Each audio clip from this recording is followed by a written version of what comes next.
देखो 4 सेमी त्रिज्या वाले एक वृत्त, 4 सेमी त्रिज्या वाले एक वृत्त, और इस वृत्त के लिए क्या बोल रखा है इसने, त्रिभुज एबीसी इस प्रकार है, पीडी डीसी, पीडी और डीसी। देखो मेरी बात सुनो, एक रेखाखंड है बीडी और डीसी, जिन्हें हम कह सकते हैं कि स्पर्श बिंदु है डी, बीसी को विभाजित कर रहा है, लंबाई 8 और 6 बता रहा है, चित्र में दिखा रखी है, एसी निकालनी है और ए बी निकालनी है। मतलब सुनो, आपको है ना यहाँ पे ये जो एसी है ये निकालनी है, नीचे वाली हमें आइडिया लग रहा है इसके अंदर कितना है, ये नीचे वाली को अपन बोल सकते हैं ये हमारे पास है 8 और 6, यानी टोटल कर दूं इसका 8 और 6 कितने की हो गई, ये पूरी पूरी ये है हमारे पास 14 की। और हमसे सवाल किस पे किए गए हैं, सवाल हमसे किए गए हैं, देखो यहाँ पे सॉल्यूशन लिखने बैठे हैं तो सवाल हमसे कर लिए, एक तो आपको भाई साहब एसी बतानी है, दूसरी आपको कौन सी बतानी है, ए बी बतानी है, ये हमारे पास ऐसे दे रखे हैं। अच्छा, अपन यहाँ पे एक चीज देखते हैं कि ये चित्र है अधूरा और इसको अपने कॉन्सेप्ट के हिसाब से करेंगे पूरा। कैसे कि वृत्त बन रहा है तो सी बाह्य बिंदु है, बी बाह्य बिंदु है और ए भी बाह्य बिंदु है, तो हमें तो प्रमेय लगानी है, हमें दो ही प्रमेय आती है 10.1 और 10.2, तो उसको अंदर लगाने के लिए हमें इसमें रचना करनी पड़ेगी। क्या करनी पड़ेगी, इसके अंदर रचना करनी पड़ेगी। और रचना कैसे कर रहे हैं, देखो जरा, ये जो पॉइंट है ना यहाँ पे और ये वाला पॉइंट है, ये भी स्पर्श बिंदु ही है, एक तरह से वृत्त को स्पर्श कर रहे हैं। तो डी यहाँ दिया है, नाम मैंने इसका ई दे दिया, या फिर एक काम करो ऐसे कर लो, इनमें एक नाम ई, देखो A B C D E, और ये क्या कर दिया हमने, इसको एफ कर दिया। अब एक बताओ, ई और एफ भी क्या होंगे, इसके स्पर्श बिंदु होंगे, क्योंकि ए सी और ए बी भी क्या है, स्पर्श रेखाएं हैं। तो हम यहाँ पे यही बात डिनोट कर सकते हैं। बाकी का देखो, जब ये स्पर्श बिंदु है, ओडी त्रिज्या है, तो क्या इनको मिलाना जरूरी नहीं है क्या, इनको भी तो मिला सकते हैं। देखो आप जरा, ये भी तो त्रिज्याएं होंगी, ये त्रिज्याएं होंगी, तो इसको देखो अपन ऐसे ही कर सकते हैं। तो हम देखो इसके अंदर क्या लिखने वाले हैं, हम इसके अंदर लिखेंगे कि भाई साहब ई व क्या नाम है इसका, एफ भी क्या है, स्पर्श स्पर्श बिंदु। और अगर स्पर्श बिंदु है तो देखो ओ डी बराबर ओ ई और बराबर ओ एफ, ये क्या हो जाएंगे अपने पास, ये हो जाएंगी त्रिज्या, और जिसके बारे में एक चीज बोली गई थी कितने का है, 4 सेंटीमीटर का। बड़ा सवाल है ये, 4 सेंटीमीटर के अपने पास बन जाते हैं। अभी एक्चुअलिटी में इसके अंदर क्या हो रहा है मैं बता दूं कि एक चीज और निकल के आ रही है सही तरीके से अगर देखें तो, कि यहाँ पे हम बोल सकते हैं सी बाह्य बिंदु है ना। तो प्रमेय प्रमेय इधर लिखेंगे 10.2, बाह्य बिंदु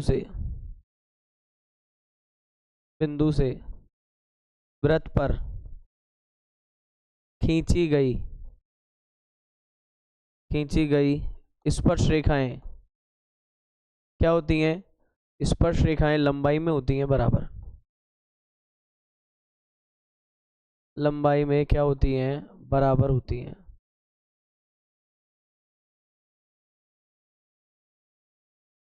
लंबाई में क्या होती हैं, बराबर। और इस बात से एक चीज बड़ी क्लियर हो जाती है कि अगर ये लंबाई में बराबर है तो आप ये लगाते जाओ, सी क्या है, बाह्य बिंदु। तब किससे, प्रमेय से। एक बात तो बड़े अच्छे से क्लियर हो रही होगी कि भाई फिर तो सीई और सी डी कितने की होनी चाहिए, ये तो 6 सेंटीमीटर की, ये भी कितने की होनी चाहिए, 6 सेंटीमीटर की। ढंग से देख लो। फिर यहाँ पे एक और बाह्य बिंदु है जिसका नाम है बी, बी भी क्या है, बाह्य बिंदु। तब प्रमेय से लगाओ आइडिया, अब कौन कौन सी गई काम से, बी डी, और कौन सी है इसकी, बी, और ये कौन सी है, एफ। भी क्या हो जाएगी अपने पास, 8 की कर दूंगे इसको भी मैं क्या कर देता हूँ, 8 की कर देता हूँ। तो ये हो गई 8 सेंटीमीटर की। ये दोनों काम तो देखो अपने ही हो गए। क्या हो गया, तुम कैसे, क्या मन नहीं कर रहा क्या पढ़ने का, कैसे हुए पढ़े, तुम भी सीधे बैठो बिल्कुल लाइन लगा के, ऐसे टिक के इसके सहारे की जरूरत क्या पड़ जाती है, बूढ़े हो गए अभी से। घबराओ मत, थोड़ा सा और सबर रखो, एक आध प्रश्नावली और कराते हैं फिर लेते हैं तुम्हारा रूट। क्या खोया, क्या पाया, कितने पढ़ लिए तुम?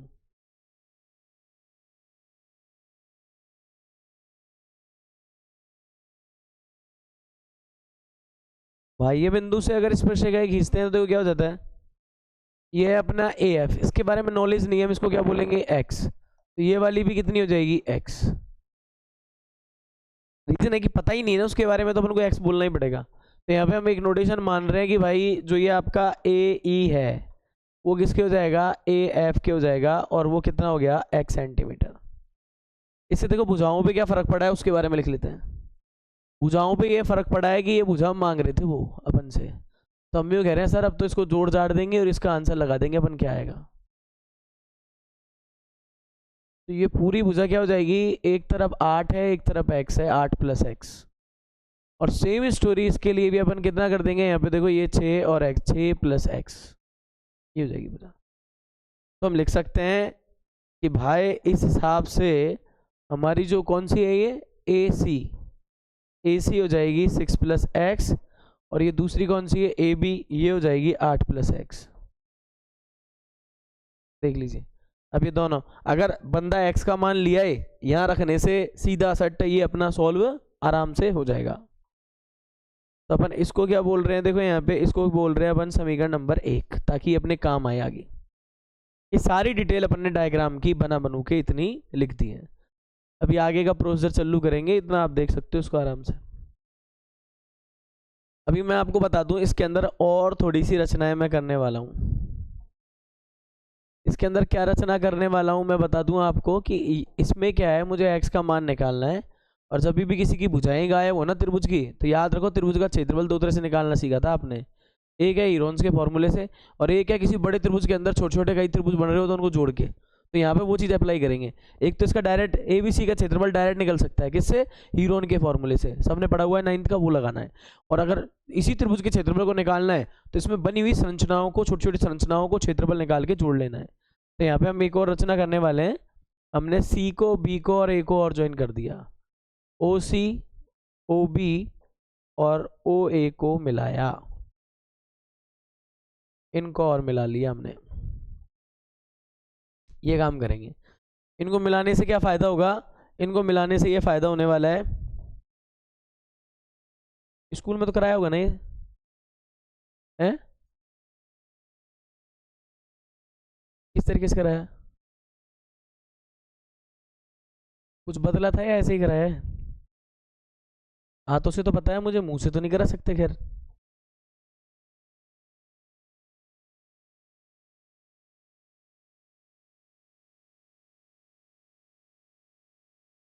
इसको इससे मिला दिया, इसको इससे मिला दिया, और इसको इससे मिला दिया। आपको ढंग से देखने पर एक चीज का आइडिया लग जाएगा कि जो है ना ये इस बड़े त्रिभुज में रेड पट्टी वाले त्रिभुज और बन रहे हैं, जैसे कि OBC, OAB और OAC। अरे इन तीनों त्रिभुजों के क्षेत्रफल निकाल के जोड़ दें तो भी काम आसान हो जाएगा, आराम से निकाल सकते हो। आप याद करो त्रिज्या स्पर्श रेखा पे लंब होती है, तो आप यहाँ पे एक बात और बड़ी आसानी से लिख सकते हो, क्या? कि भाई साहब 100% यहाँ पे क्या बन रहा होगा? 90। यहाँ पे क्या बन रहा होगा? 90। और यहाँ पे भी क्या बन रहा होगा? 90। क्लियर है ना ये बात? तो भाई त्रिज्या स्पर्श रेखा पे लंब होती है, वो तो रुकेगी नहीं ना, ये तो लंब ही है। और तुम्हें पता है लंब एक तरह से ऊंचाई भी होती है।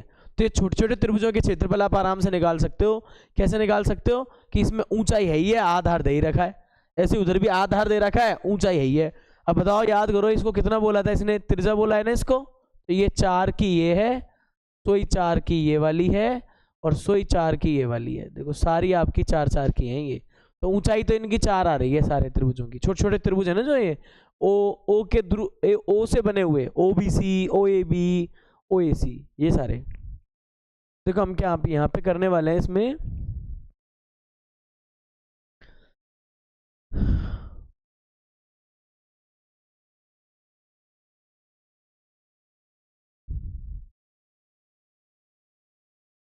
देखिए हम बोलेंगे त्रिभुज ABC का क्षेत्रफल,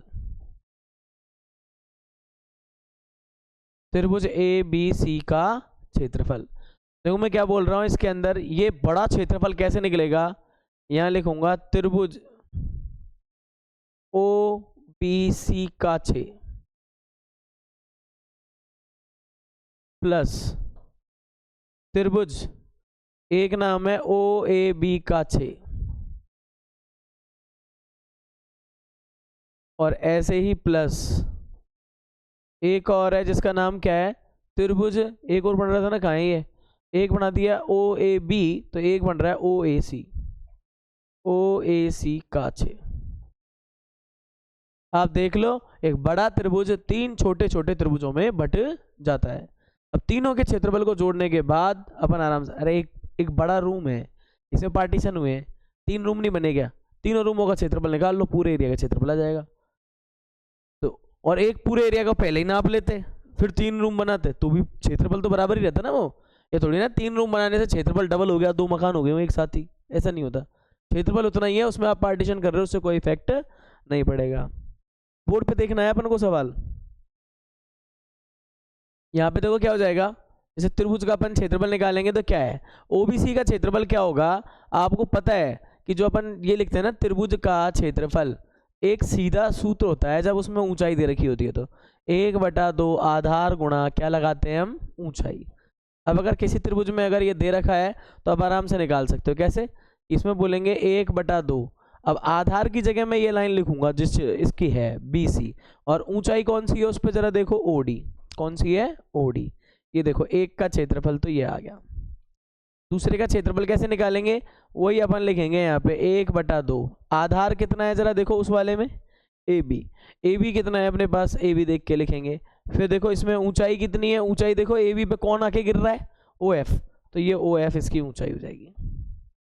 सेम स्टोरी अपन कैसे करेंगे, इधर आप देखेंगे 1/2, इधर देखो आप OAC में आधार कितना है AC, और यहाँ पे जो ऊंचाई है वो कितनी है OE, कितनी है OE, इस तरह से। तो अब देखो तीनों को निकालोगे आप, तीनों के वैल्यूज पहले ही निकाल रखे हैं अपन ने, तो 1/2 आधार ढूंढो पहले, आधार कौन है इसमें, तो आधार कौन है BC, तो BC आधार अपन ने BC नहीं लिखा गया अपन ने, BC और लिख लेना, ये BC है वो कितने का है, ये डायग्राम में बना रखा था अपन ने 14 सेंटीमीटर का है। तो BC अगर 14 सेंटीमीटर का है तो देखो अपन इसको क्या बोल सकते हैं, ये हो जाएगा अपने पास 1/2 14, तो ये, और OD कितना है, ये 4 है। उसके बाद आप अगला स्टेप देखो, यहाँ क्या हो जाएगा, ये 1/2, और बताओ AB की जगह कितना लिख देंगे, 8 + x, ये लिख दिया 8 + x, और इधर फिर 4 है। फिर ऐसे ही आ जाओ आप किस पे आओगे, AC पे, AC की जगह कितना लिखेंगे, जो AC की है एक्चुअल वैल्यू 6 + x, तो यहाँ पे लिखना 6 + x, और यहाँ कितना आ जाएगा, ये भी 4 है। अब इनको है ना, सबसे आसान है कि सब में 4 है और नीचे 2 है, तो भाग लगा दो, 2 से 4 को काट दो, सीधी सी बात ये है, यहाँ पे दिमाग नहीं लगाना। इस 2 को इस 4 से काट दो, ये 2 बार, इधर से कटेगा तो फिर ये 2, और इधर से कटेगा तो फिर ये 2, हमारे पास टोटल जो देखो क्या आ जाता है सीन इसके अंदर, अपन इसको बोल सकते हैं हमारे पास क्या आ गया कि 14 दूना 28 तो ये हो गए, और इधर से देखो 8 दूनी 16 + 2x ये हो गए इस वाले के, और इधर वाले में क्या आ रहा है, देखो 6 से गुणा कर लेना इसको डायरेक्ट ही, तो 6 दूनी 12 और +2x ये आ रहे हैं। अभी अपन लोग इसका टोटल कर लेंगे तो कितना हो जाएगा, 28 16 और 12, तो ये हो जाएगा देखो 28 16 12 कितने होंगे, देखो 28 16 और 12, और प्लस में कितने हो गए, 2x और 2x। अब यहाँ से जो हमें वैल्यू मिलेगी 28 और 2 30 40 50 56, तो ये हो जाएगा 56 + के 4x। इसको और भी शॉर्ट कर देते हैं, आप चाहो तो इसके अंदर से 4 कॉमन ले सकते हो, तो ये हो जाएगा 14 + x, देख लो ये बन गया हमारे पास, इसका क्षेत्रफल हमारे पास ये आ जाता है। क्या कह रहा है भाई, कौन,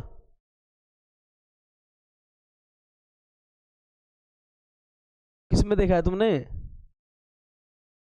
हाँ किस में देखा है तुमने,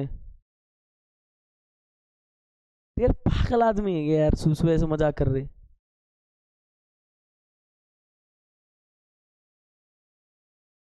क्या लिखा हुआ है उसमें, प्रिंसिपल लिखा है,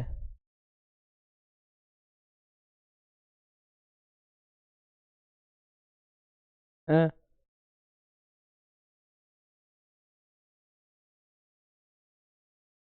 सचिव अध्यक्ष थोड़ी ना लिखा है, अध्यक्ष बन गए हम वो। या पोस्ट तो खराब ना है कहीं अध्यक्ष की, तो स्कूल तो लिखता वे और कोई होगा कोई गुरुजी यार, समझ वगैरह। छोड़ो छोड़ो, मजा मत ले वगैरह यार, दिमाग खराब करे। किसी को मार रहे हो ये अभी जो क्षेत्रफल निकाला है ना, एबीसी का निकाला है, पर इसमें डेटा देखो अधूरे हैं। इसको कैसे पढ़ें? जब तक इसे एक्स का मान नहीं आएगा इसका क्षेत्रफल हम बता नहीं सकते, है कि नहीं? तो ये भुजा जब गायब होती है ना, तब क्या करते हैं, क्षेत्रफल निकालते हैं दो तरीके से, और वो क्षेत्रफल को बराबर रखते हैं तो भुजा का मान निकालते हैं। अभी एक तरीका कौन सा अप्लाई करा अपन ने, छोटे छोटे क्षेत्रफलों को जोड़ करके बड़े क्षेत्रफल को निकालना। तो हमने देखा कि आधार गुणा ऊंचाई का सूत्र सबको रटा होता है, तो एक तो त्रिभुज का क्षेत्रफल ऐसे निकल सकता है। और एक हमें क्या सिखाया था, तीनों भुजाएं बराबर नहीं हो तो विषम बाहु त्रिभुज का क्षेत्रफल कैसे निकालते थे, हीरोन्स फॉर्मूले से। तो एक उससे अपन निकालेंगे। तो अभी देखो फिलहाल के लिए आप इसको समीकरण नंबर 1 बोल देना।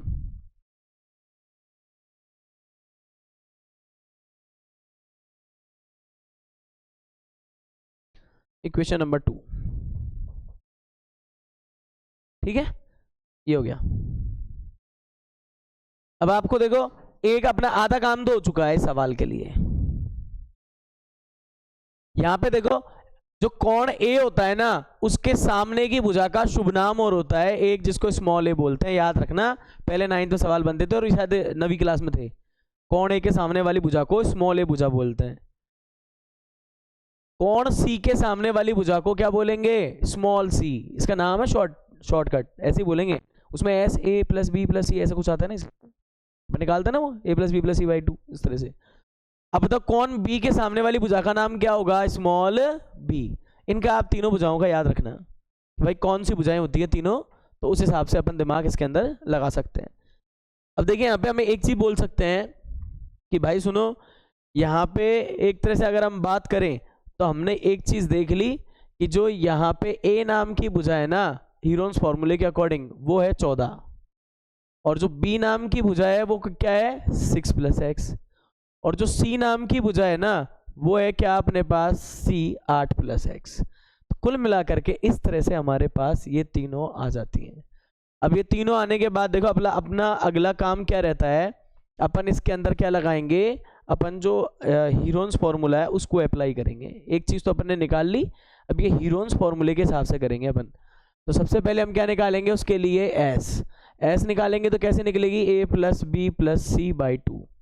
जरा देखो ए कितना है इसमें 14, बी कितना है 6 + x, ये कितना है 8 है ना, 8 + x बाई 2।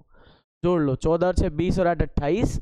तो हमारे पास जो s है वो आ जाता है 28 + के 2x। अभी अपन इसमें 2 से भाग भी लगा दें तो हमारे पास जो बनेगा वो बन जाएगा 14 + के x। आ गया है अपने पास। अब इस हीरोन्स फॉर्मूले की हेल्प से अपन इसमें निकालेंगे आगे। देखो हीरोन्स फॉर्मूले से कैसे कर सकते हैं, ये आपका हीरोन्स फार्मूला रहा। वो फार्मूला क्या कहता है, कौन बताएगा, त्रिभुज ए बी सी का क्षेत्रफल कैसे निकलेगा इससे, बताओ क्या है फार्मूला। एस नहीं आता आगे, s minus a, s minus b, s minus c. मतलब ये जो एस निकाला है ना आपने, एक बार इसको ऐसे ही रख दो, इसमें से ए वाली को घटाओ, इसमें से बी को घटाओ, इसमें से ही सी को घटाओ। तो थोड़ा सा देखो यहाँ पे क्या बन जाता है, अगर इसको सॉल्व करें अपन तो ये हमारे पास ऐसे बन जाएगा। एस की जगह तो क्या लिखेंगे हम 14 + x, हो गया। उसके बाद देखो यहाँ पे जो अपन करने वाले हैं इसमें 14 + x के बाद s माइनस ए की जगह क्या लिखेंगे, देखना यहाँ से 14 + x माइनस, अब a कितना था इसमें 14 था, खुद कितना था 14 था। अब आ जाओ इसमें से करेंगे 14 + x, x की जगह माइनस b कितना है, b पढ़ो, b है 6 + x, पर ये बाहर माइनस बैठा है एक साथ ही कर दो इसको, -6 - x। फिर तीसरा कौन सा है देखो जरा, 14 + x माइनस, और अब यहाँ पे ये चीज देखो, यहाँ पे ये चीज देखो कि अपन अगर बातें करें तो 14 + x माइनस, अब c कितना है 8 + x, माइनस की वजह से -8 - x, ये हो जाता है देखो। अभी हमारे पास जो रिजल्टेंट आया उसको कैप्चर करेंगे। देखो जो घट जाए उसको घटा देना। ये है 14 प्लस एक्स, 14 14 गई तो यहाँ से कितना आएगा ओनली एक्स। इधर से घटाओ 14 में से 6 गया तो कितना 8, तो ये कितना बचेगा 8। और इधर से घटाओ 14 में से, देखो एक्स से एक्स तो कट रहा है ना, इस एक्स की तो बात ही मत करना, ये एक्स तो आपस में कट रहे हैं देखो, और जो घट रहे हैं उनको घटा दिया है। 14 में से 8 गए तो कितना आ जाएगा 6। इस तरह से हमारे पास चीज़ आ जाती है। अब देखिए हमें त्रिभुज ए बी सी का क्या चाहिए, क्षेत्रफल चाहिए, चाहिए नहीं चाहिए। और ये हमारे पास कितना आ जाएगा 8 6 की 48। देखो आप, तो हमारे पास जो सीन बनेगा वो ये बना है 48 एक्स, और साथ में कौन है हमारे पास 14 प्लस एक्स। अब देख लीजिए त्रिभुज एबीसी का क्षेत्रफल, ये फर्स्ट में सेकंड इक्वेशन में भी आ रहा था और ये थर्ड इक्वेशन में आ रहा है। ये कहाँ आ रहा है नंबर थर्ड इक्वेशन में। तो बताओ क्या सेकंड और थर्ड बराबर नहीं हो सकते क्या भाई? आकृति वही है, चित्र वही है, नाम वही है, क्षेत्रफल रास्ते ही तो अलग है। अगर दो रास्तों से अपन जा रहे हैं तो क्षेत्रफल थोड़ी ना बदलता है। मैं वही कह रहा था, पहले इस रूम को नाप लेते फिर रूम बनाते इस पे, यही करते हैं सब। और अब ये बन गया रूम तो इसको नाप लो फिर जोड़ लेना सबको, तो वही चीज आएगी बराबर दोनों तरफ, है ना। तो यहाँ पे थोड़ा सा देखो अपन क्या करेंगे, अब बोलेंगे हम समीकरण किस किस से कर रहे हैं, हम समीकरण कर रहे हैं हम 2 व 3 से, ये तीसरी है अपनी। तो अपन क्या बोलेंगे, समीकरण 2 बराबर 3 कर दूं क्या, ऐसे ही सेम चीज है दोनों। तो गणित देखो इसकी क्या आ जाएगा, एक तरफ कौन है 4 14 प्लस एक्स, और दूसरी तरफ कौन है रूट वाले महाराज 48 एक्स 14 प्लस एक्स। बताओ क्या तरीका है, इसको आज़ाद करो पहले रूट से, जब मजा आएगा गेम में। तो हम इसको भी अपन एक डब्बे में बंद कर लेते हैं। देखो ऐसे हम बोलेंगे दोनों पक्षों का क्या कर रहे हैं हम, दोनों पक्षों का वर्ग, दोनों पक्षों का क्या कर दिया हमने, वर्ग कर दिया। अब इनको वर्ग कर लो और इनका आंसर निकालेंगे। देखो दोनों पक्षों का जब अपन वर्ग करेंगे तो हमारे पास क्या आएगा, एक तरफ तो आएगा देखो ये 4 का स्क्वायर कितना हो जाएगा 16, या तो आप यहाँ पे लिख देना से हुआ है 4 14 प्लस एक्स, ये ऐसा इस पे स्क्वायर, और इधर क्या आ जाएगा 48 एक्स 14 प्लस एक्स। तो 4 का तो हो गया 16, और यहाँ है 14 प्लस एक्स पे स्क्वायर, और ये बराबर में किसके आएगा,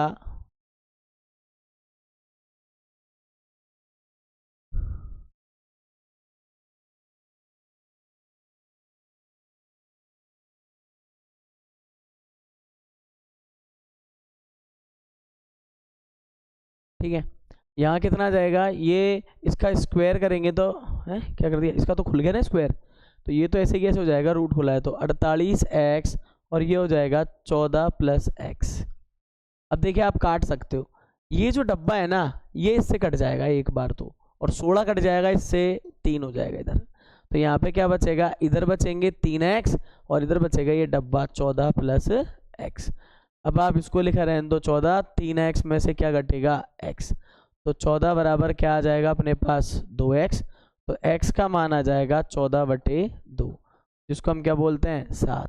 तो जो x है वो हमारे पास कितना आ रहा है 7 सेंटीमीटर। मैटर शायद सेंटीमीटर में था ना शुरू से, मैटर यहाँ पे सेंटीमीटर में ही था, ठीक है। एक भुजा से पता लग रहा है सेंटीमीटर में था, सारे सेंटीमीटर में वो। अब देखिए यहाँ पे अगर ये सेंटीमीटर में आ गया तो हम जाएंगे बाय कौन सी इक्वेशन नंबर फर्स्ट।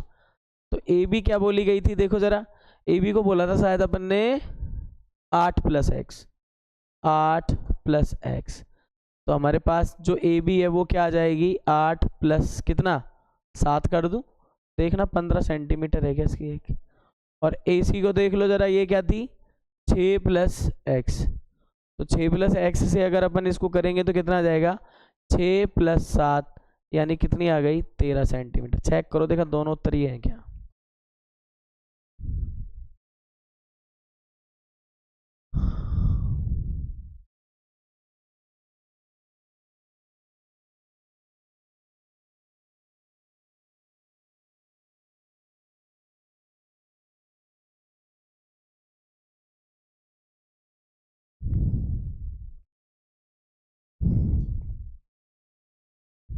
उतार लिया क्या सबने?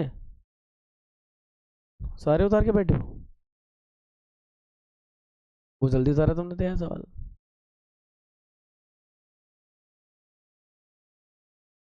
पकड़ा खाए तुम्हें?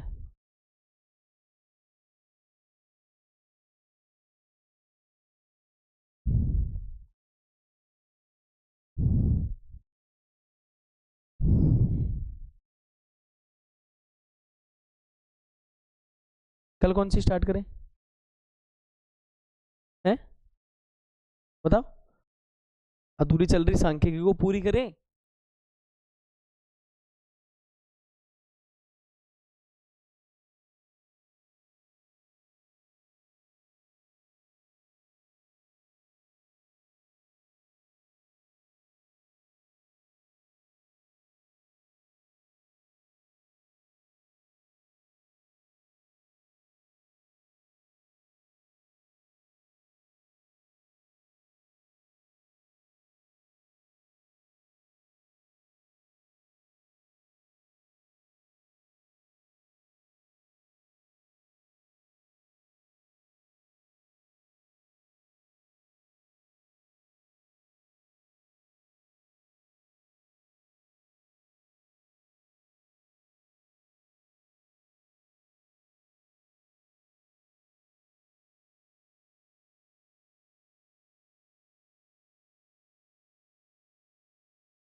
तो का कलेश कर रखा था। पांचों को 5 तरीके से कर सकते हैं। किस तरीके से करेंगे? 5 तरीके से हो सकता है। देखिए सब चीज़ डिपेंड करती है कि आप बनाते कैसे हो। और आपको बता देता हूँ, जैसे ऑथेंटिक जो फेमस ज़्यादा तरीका है उस तरीके से मैं तो क्या उसको मान के ही करता हूँ हमेशा। उसे एक फ़ायदा ये रहता है कि सपोज दैट जैसे आपके दिमाग में वही फितूर रहना चाहिए जो अपन ने पढ़ा है 2 प्रमेय। तीसरा कोई तरीका ही मत बताओ, 2 प्रमेय बस उन्हीं के आधार पर चलाएंगे उसको। अभी देखो फिलहाल अपन इसको ऐसे करेंगे। ये रहा सवाल अपना। सिद्ध कीजिए कि स्पर्श बिंदु से स्पर्श रेखा पर, सुन लो मेरी बात, वृत्त बनाएंगे, स्पर्श रेखा बनाएंगे, स्पर्श बिंदु बताएंगे। ये काम तो करना ही है सवाल के अकॉर्डिंग। फिर क्या बोल रहे हैं? स्पर्श रेखा पर खींचा गया लंब वृत्त के केंद्र से होकर जाता है, पर स्पर्श रेखा पर फिर एक लंब बनाएंगे। पर जो लंब का स्पर्श रेखा से चल के जो केंद्र पे जाएगा ना, उस बिंदु को हम केंद्र नहीं बोलेंगे। उस बिंदु को हम क्या करेंगे? केंद्र नहीं बोलेंगे। या फिर क्या करेंगे? वृत्त के केंद्र की अलग केंद्र की रचना करेंगे हम। किसकी रचना करेंगे? वृत्त के केंद्र के, मतलब एक अलग केंद्र की हम क्या करेंगे? रचना करेंगे। तब जाके सवाल वो करेंगे। जाने दो एनसीईआरटी, अपन ही कर देते हैं अपना जो अपने प्रमेय पे आधारित है। तो क्या करेंगे यहाँ पे? क्या करने वाले हैं? ध्यान से देखो, जितना ये कह रहा है उतना काम तो अपन करेंगे। देखो तुक्का देखना सिखाता हूँ मैं तुम्हें कैसे लगाते हैं। पढ़ी हुई चीज से कैसे लिखेंगे। कोई चाहे ऊट पटांगी सवाल आ जाए, आप अपने बेस को मत भूलो, जो लिख रखा है वो तो करना ही है। यहाँ पे अपन क्या बनाने वाले हैं? ये बना दिया अपन ने वृत्त। अरे भाई ये ज्यादा बड़ा हो गया यार। इतना खतरनाक भी नहीं बनाना, मालूम पड़ा भाई सारे नंबर चित्र में मिल जाए अपन को। नहीं होता कि सारे नंबर करे कहाँ हैं? करे चित्र में ही आगे, देखने की जरूरत ही नहीं पड़ी। इसका नाम रख दिया क्यों? मजा नहीं आ रहा इसका। इसका नाम रखेंगे दूसरा, ए बी। पी बिंदु हम यहाँ लाएंगे। ये रहा। अब मेरी बात सुनो, यहाँ पे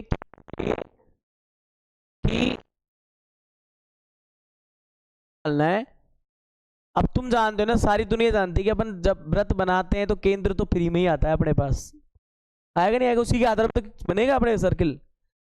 तो यहाँ पे ये ओ है, ये ओ है, और इसने क्या बोला है? एक बिंदु से स्पर्श रेखा खींची जाती है, स्पर्श बिंदु से एक स्पर्श रेखा खींची जाती है, और खींचा गया लंब वृत्त के केंद्र से होकर जाता है। तो खींचा गया लंब वृत्त के केंद्र से होकर जाता है। तो मैं आपको बताऊं ना, एक तो राजी रास्ते में ये बनाने जा रहा हूं, ये देखो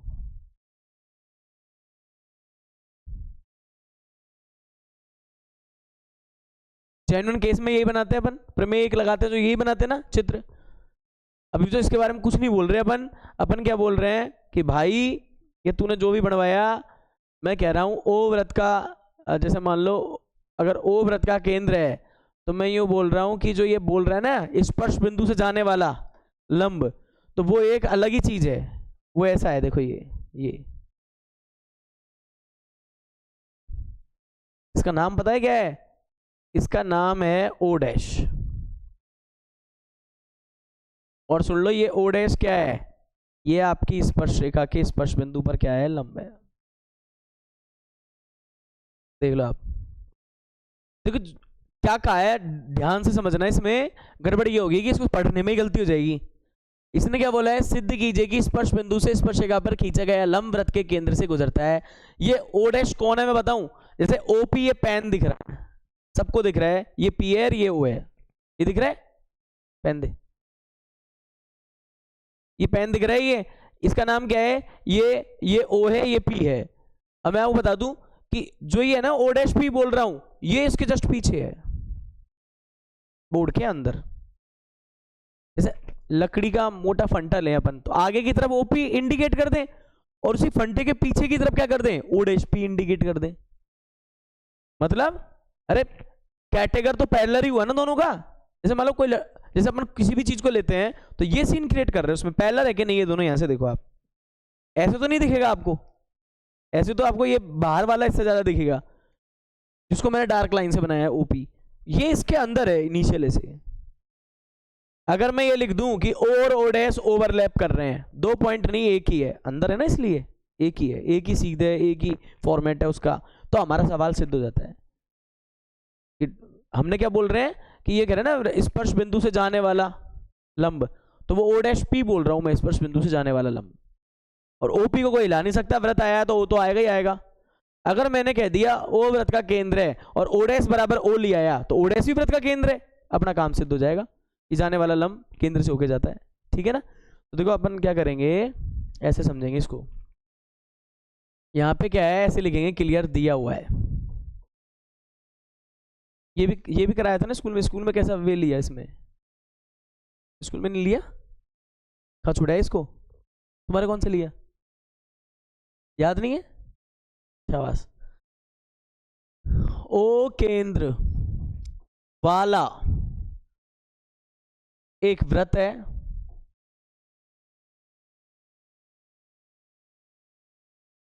ओपी क्या बोल रहा हूं मैं, इस पे त्रिज्या है, वह ए बी एक क्या है? स्पर्श रेखा है, स्पर्श रेखा है। इतनी बात लिखने के बाद बोलूंगा स्पर्श बिंदु पी से एक लंब ओ डैश पी है, बस। उसके बाद जयराम जी कुछ नहीं लिखेंगे। क्या सिद्ध करना है?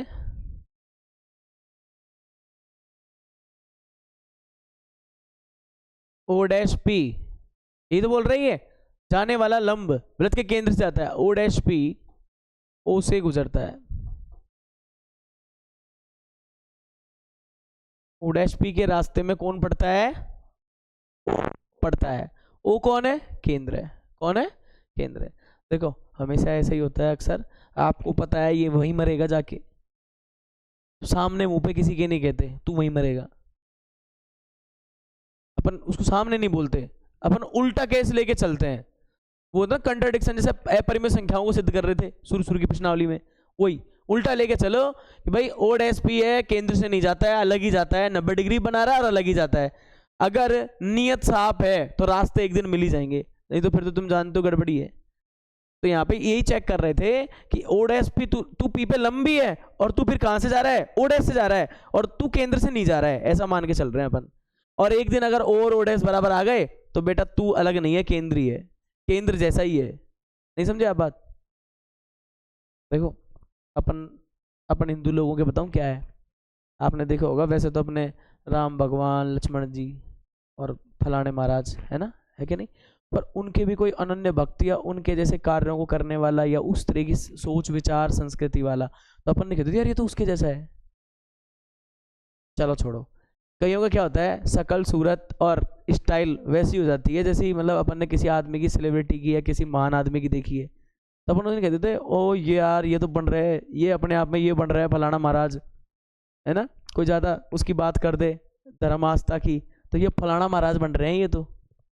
कोई योगी राज ऐसा बैठा मिले आपको 4-5 दिन तक एक ही जगह, तो आप क्या बोलते हो, फलाना सिद्ध महाराज की तरह बैठा है ये तो, ऐसे कहते नहीं कहते, दूसरे तुलना कर देना।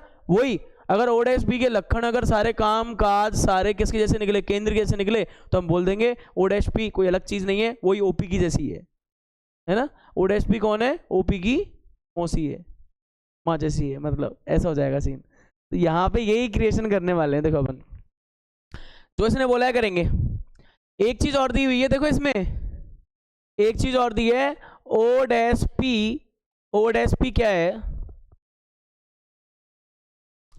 मौसी ये सच में तुम समझ नहीं पा रहे, देखो अभी आएगी। ओडेएसपी किस पे लंब है, देखो जरा ए बी पर, इसको पीवी बोल दो ज्यादा सही रहेगा क्या, स्पष्ट रहेगा, ए बी पीवी जो भी है। अच्छा तुम भी क्या याद रखोगे, लो ए बी पे। देखो हम भी क्या करने वाले हैं, हम ये बोलेंगे इसके अंदर सॉल्यूशन में, पहले बोलेंगे दिया है, दिया है ओडेएसपी को किस पे लंब दिया है, ए बी पर, अतः कोण पी 90 डिग्री होगा, किससे किससे 90 डिग्री होगा, क्योंकि भाई तूने लंब क्यों बोला, हम तो यही बोलेंगे। ज्यादा दिक्कत है आप ऐसा बोल सकते हो, ओ डैश पी बी कोण कितने डिग्री होगा, 90 डिग्री होगा, इसको बोल देना समीकरण नंबर 1। फिर आ जाओ, दूसरी बात क्या है इसके अंदर कि हम बोलेंगे ओपी क्या है, त्रिज्या है, ओपी क्या है, त्रिज्या, और ए बी क्या है, स्पर्श रेखा। तो बताओ यहाँ के लिखेंगे, इसमें लिखेंगे प्रमेय किससे, 10.1 से। त्रिज्या क्या होती है, त्रिज्या स्पर्श रेखा पर लंब, स्पर्श रेखा पर लंब होती है। अगर त्रिज्या स्पर्श रेखा पे लंब होती है तो बताओ ओपी लंब होगा नहीं होगा ए बी पर, और अगर ओपी लंब होगा ए बी पर तो क्लियर बात है कि एंगल पी फिर कितना डिग्री होगा, 90 डिग्री। एंगल फी कितना डिग्री होगा, 90 डिग्री। तो बताओ जरा, इसको यूं नहीं बोल सकते angle O P B V कितने डिग्री हो गया, 90 डिग्री।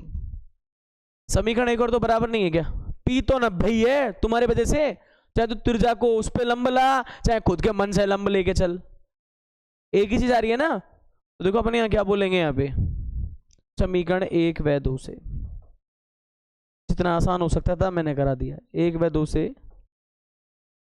हम बोलेंगे कि भाई ये भी 90 है, क्या नाम है इसका, ओ डैश पी बी, और ये भी 90 है, ओ पी बी। तुम बताओ पीवी का क्या रोल है इसमें, पीवी तो बेचारा दोनों के काम आ रहा है। तो जब दोनों के कोण और उनका नाम सेम आ रहा है तो इसका मतलब पीवी पीवी सेम है, फिर तो कौन बचा, ओ और ओ डैश पॉइंट बचा। तो ऐसी कंडीशन में क्या लिख सकते हैं, कभी भी याद रखना कोण हो या रेखाएं हो, कभी भी ऐसे नहीं लिखा जाता सीधी गणित की तरह, पीवी सु पीवी गए कोण सु कोण घटे ओ डैश बराबर हो, ऐसे नहीं लिखा जाता कभी भी। उसमें क्या करते हैं अपन, ये पॉइंट्स हैं और हम क्या बोलते हैं, इसका मतलब क्या है, और ओ डैश संपाती है, क्या लिख के आएंगे इसमें, अतः ओ व ओ डैश क्या है, संपाती हैं। संपाती का मतलब समान पाए जाएंगे, एक जैसे हालात वाले, एक जैसे, एक तरह से कह सकते हैं उसके रूप में उसके दर्शन हो रहे हैं। तो अब ओ कौन था, केंद्र था, तो ओ डैश क्या होगा, संपाती है, अतः ओ डैश केंद्र ओ पर है कह दूं, या ओ से गुजरेगा। मतलब ओ ही, ओ डैश ओ से गुजरेगा या ओ पर है, तो स्वाभाविक बात है ओ डैश पी भी केंद्र से गुजरेगा। और शर्त शायद यही रखी गई थी। अतः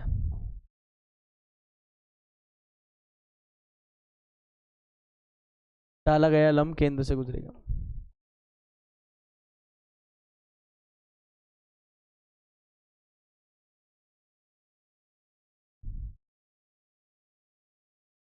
अतः डाला गया लंब केंद्र से गुजरेगा। बस बहुत है, इतना ही।